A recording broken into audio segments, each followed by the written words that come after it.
Just wondering, I think I spoke to you briefly before about that there was an outbreak in Glasgow City Centre of HIV. Yes. Of people who inject drugs. I think I told you that before. One of the things that we do, based on what people had said to us, was carry out rapid testing. Oh, what's that? Okay, basically what it is, we have a test, and what it looks for is HIV antibodies within the blood.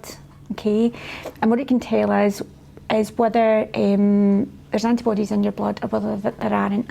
We call it a non-reactive and a reactive test. Non-reactive means there's no antibodies in the blood, which means there's no HIV in the blood. Reactive means there is, which means there's a potential there's HIV in the blood, but that would always be followed up by a specialist clinician and a venous blood sample. Okay. HIV is a very treatable condition. Okay, you can live with HIV with medication, and you can live a healthy life.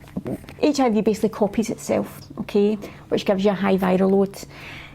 The medication can actually stop that and bring you down to an undetectable level, and it doesn't affect you at all. Okay. The other thing about HIV, there's a lot of treatment. There's good support out there from bloodborne virus specialist nurses and clinicians. And if you did receive a reactive test, we would be supporting you to access that treatment and any additional support that you needed. Okay. Okay. What I would say is, it is 15 minutes. It's completely confidential. We need your written consent. We wouldn't do anything without that. But within 15 minutes, we would be able to tell you whether or not you're HIV. So I don't have to wait for the results to come back? You don't, no.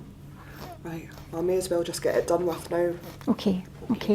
Any support you need, whether it's reactive or non-reactive, we'll do that, okay? Okay, well, this is basically the test, okay? Now, the reason why we're testing people who inject drugs is because we know the virus is passed through blood-to-blood contact or through bodily fluids. This is basically really straightforward, Leslie, okay?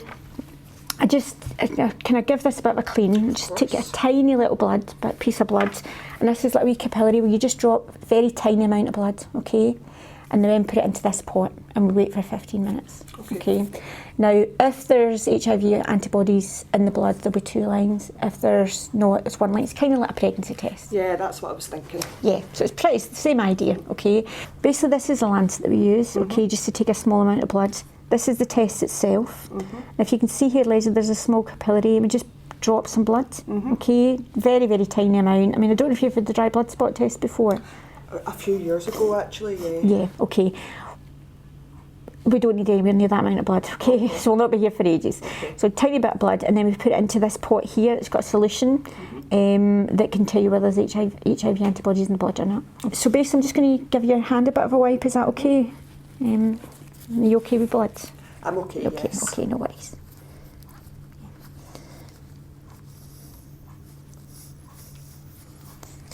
And obviously you've signed all your consents and everything, so... Yes. And we only share information to the BBV nurses and feel safe. Anyone else you want us to send it on to, we will, but most of that's the only people we will share it with, okay? Right, just 1 second. Okay, thank you. Just drop a tiny bit of blood, Leslie. Okay, that's us. Okay, so you just take this for a second. That was easy. Yep, much better than the long DBS one, eh? What I would encourage you though is, when did you last, you said it was a few years ago you had your DBS, just maybe do a follow-up. I can put you in touch with someone on our team to maybe get a Hep C test. Okay. Would that be okay? Yeah. I can put you in touch with someone. So we're just going to put that in there, okay, and just leave it.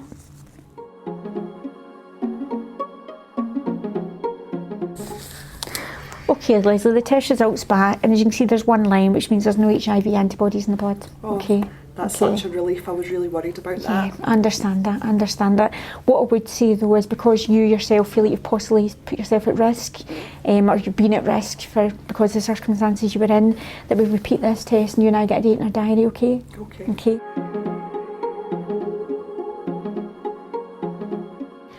Okay, Leslie, the results are in, and what the test shows is there are HIV antibodies in the blood, okay? Which means we need to get you a follow-up venous sample. This is 99% accurate, okay, but we need to follow this up. Okay, how do you feel? Yeah, no, a bit shocked, Yeah. really. I didn't think Of course, of course. What I would say, as I said to you before, it's a very treatable condition with medication that shouldn't affect life expectancy or your health. It's about linking you into the best possible care.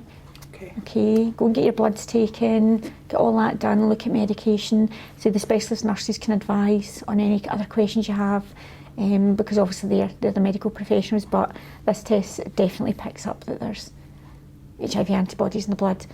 These tests are very accurate, but we always say you need to see a specialist clinician, okay? We can do that now. I can phone Failsafe, I can phone the bloodborne virus nurses and get this moving as we quickly possibly can. Would that be okay? Yeah, no, that's good. Yeah, and we'll get the transport and, we'll come with you. Okay. Okay, you comfortable with that? I am, yeah. Okay, I think we should act. Absolutely, and as I said to you before, with medication it shouldn't affect your life expectancy or your health with the right medication, but it's linking you in as quickly as we possibly can.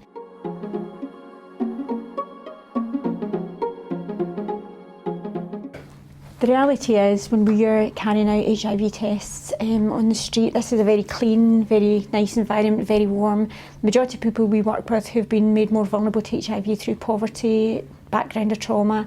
The reality is we can be sitting in the streets of Glasgow, it can be raining, it can be busy. We do offer people a satellite base, but many people want to be able to make their money, which is completely understandable. One of the things that we're very, very keen to do is to enable people access to testing, because a lot of people aren't being tested and their health's really important. It's not an ideal situation for us. We're working with people who are already dealing with a whole range of trauma.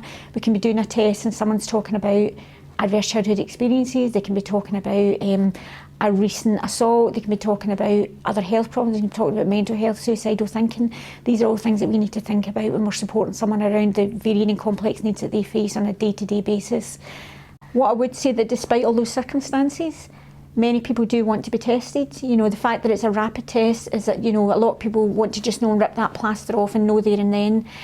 It's still an easy test to do, and a really important service that we're offering people who are at heightened risk of HIV, who might not otherwise have the test. I understand that people can be frightened of that, but it is a really straightforward test that can be done at home by people on their own. So this is about enabling people to access support, receive a test in an environment that they are comfortable in.